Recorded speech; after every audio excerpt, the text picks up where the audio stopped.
I ended up having to quit messing with this tree. It started getting dark, and then we had wedding stuff come up. I had to go get my new sawmill, so I just figured I'd leave it alone.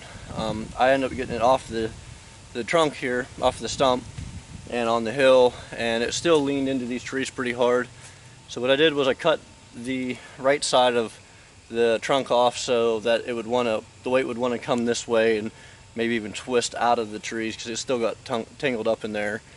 So a couple of days later, I came out here to check my trail cameras, and I noticed that there's not a big giant tree in the way. So it did end up falling, and it did exactly what I wanted it to. You can see down there, I want to show you the tree that I cut down there to hinge it out of these trees.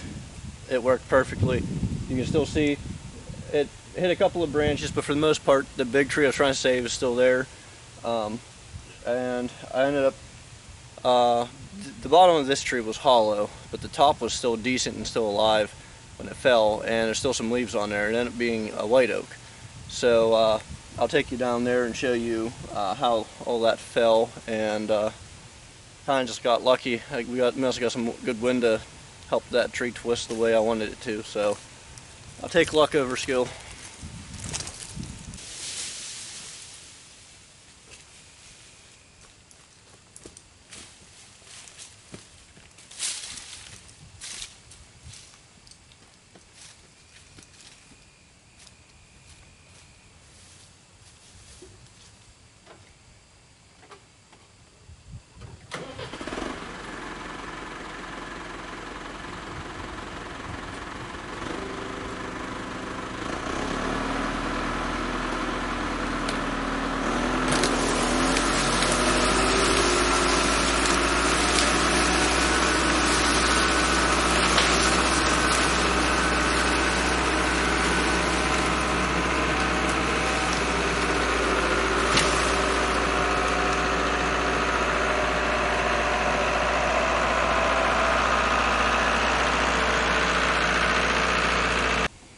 I don't know if this camera does it any justice, but this hill is extremely steep. Doesn't look that bad in the camera, in the viewfinder, but you can't walk up here without hanging on to trees.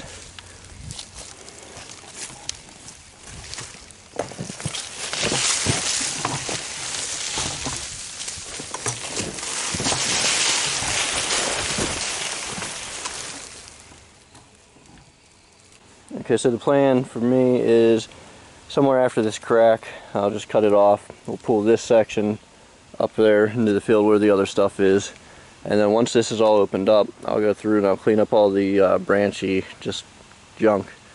I might pile it up to burn. We just started cleaning this field up some, so I really don't want to pile it up out there. So it'd be nice to chip it or something. But that's the plan. I'm gonna go ahead and set the camera up and get this thing cut and try to pull it out of here and sort out this mess.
got most of this cleaned up now. I just have everything up against the bank on this side and this side of me.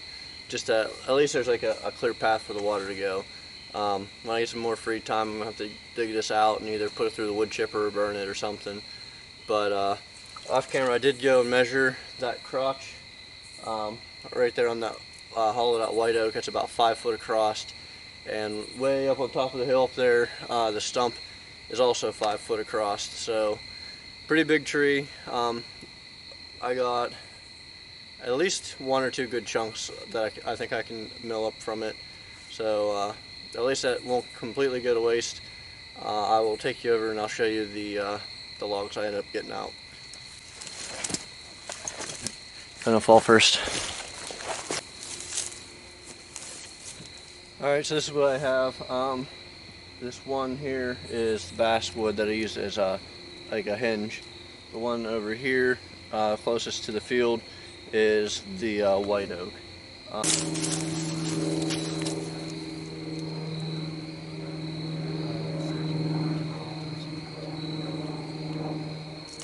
It's about 21-inch diameter. This is the white oak.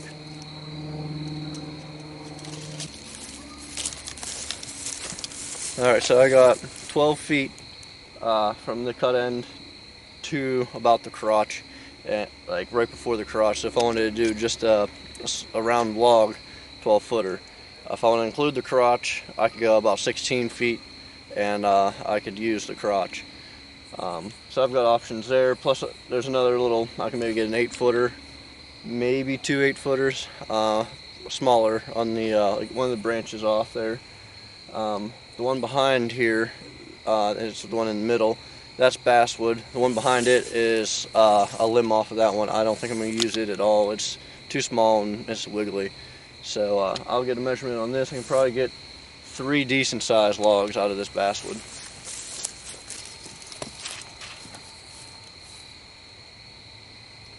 Get about 11 feet here.